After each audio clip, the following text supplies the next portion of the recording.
Hi.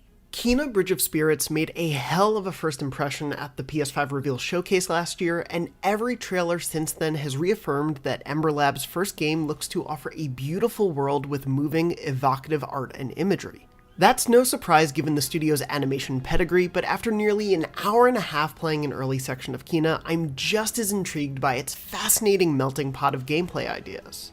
Weaving together bits of Metroidvanias, recent PlayStation hits like God of War and Horizon Zero Dawn, and even a surprising dash of Pikmin, Kena bridges the gap between a host of different ideas for an exciting, intriguing blend of combat and exploration.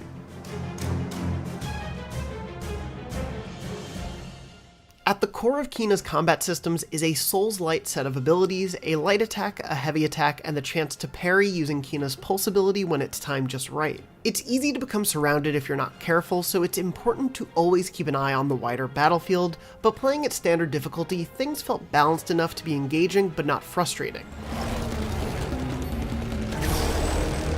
Kena's developers did promise there will be more difficult combat scenarios to unlock, as well as more brutal combat difficulties for those looking for a greater challenge. A little further into the area I played, I also gained access to Kena's bow ability. Rather than outfitting our hero with too many weapons to carry, the bow simply becomes another way for her to use her staff's power, which means you're also not worrying about recouping ammunition along your journey.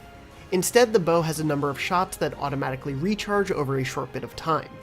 I definitely appreciated the extra layer to both fights and exploration with the bow's addition, and I'm glad to see it comes relatively early in Kena's journey.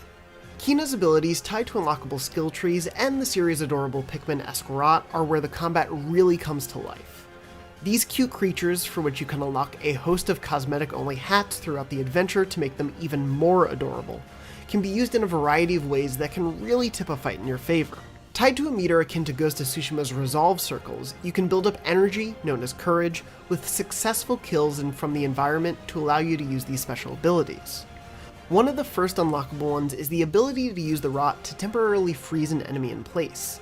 The skill is not only vital to thin out the herd and allow you to focus your attacks on particular enemies, but Ember Lab has smartly made it a vital combat asset during some battles.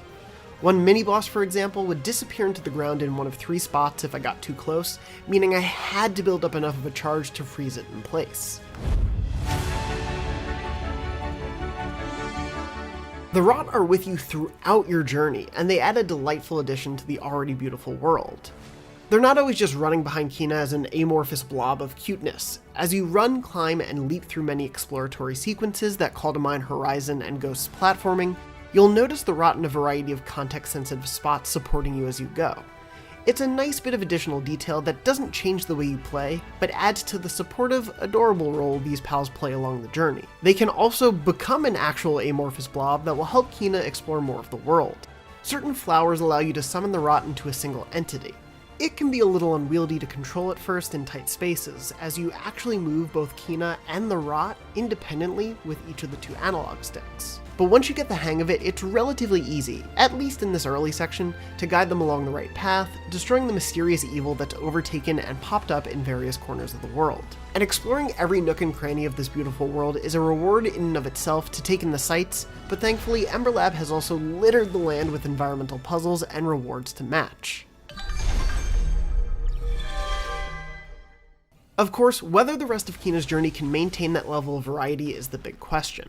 But my time with Kena was a delightful and at times surprising reassurance that Ember Lab's first project seems to have all the gameplay elements to live up to the potential its revealed trailers teased. There's definitely a lot of familiar mechanical territory to be sure, and Kena doesn't seem shy about wearing its inspirations on its sleeves, or rot's heads in the case of the game's customizable options. But Ember Lab's smart blending of these elements, particularly in the surprising ways the rot add complexity and nuance to the adventure, have me intrigued to see how the rest of Kena's spirited adventure forges its own path. For more on Kena Bridge of Spirits, be sure to check out the latest trailer for the game, and stay tuned to Podcast Beyond, our weekly PlayStation show, for more impressions of it and many other PlayStation games on the way. And for everything else in the world of PlayStation, you're already in the right place. IGN.